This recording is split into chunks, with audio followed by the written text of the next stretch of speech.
Well, now to Decision 2024, where Republicans running for a congressional seat that incorporates northern and western parts of the valley faced off tonight in a debate just weeks before the primary. CD-8 is a highly contested race with several candidates who might be familiar to Arizona voters. 12 News journalist Chase Golightly was there tonight and spoke with the candidates. And Chase, in the end, there really wasn't much of a debate, was it? Mark, that's right, because all the candidates just agreed with each other, saying the same thing on what they would do to come up with solutions to fix the problems that Arizona is currently dealing with.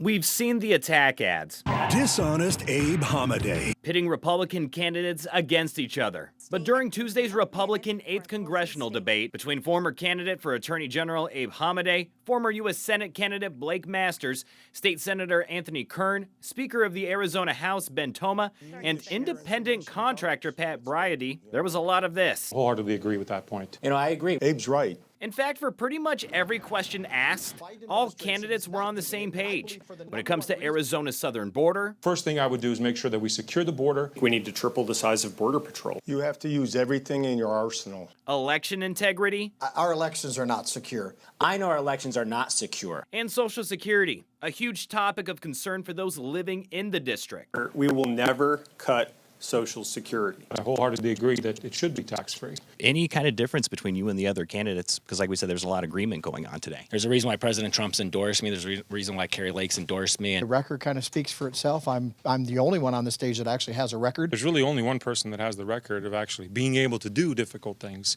and that's me. Now, there was one area that some of the candidates differed. When questioned about abortion, each candidate said they were against it.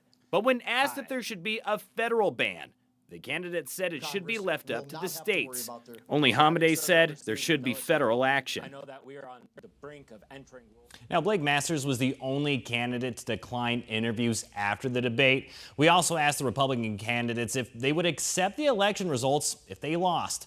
All of them did, except for Hamadeh, who is still fighting over the 2022 election. As for the other side running for this seat, there's only one Democratic candidate, Gregory Whitten. We're in the studio. Chase Golightly, 12 News. All right, Chase. This next debate probably won't be so agreeable. The first debate between President Biden and former President Trump is happening on Thursday night, and it begins. And before it begins, we want to hear from you about the issues that you find most important. You can share your thoughts in our Decision 2024 survey. Join the conversation by using the camera on your phone to scan the QR code at the bottom of your screen. You can also go to 12news.com/tell12. We'll include the results as part of our debate coverage. 12 News will carry the first presidential debate hosted by CNN starting at 6 o'clock.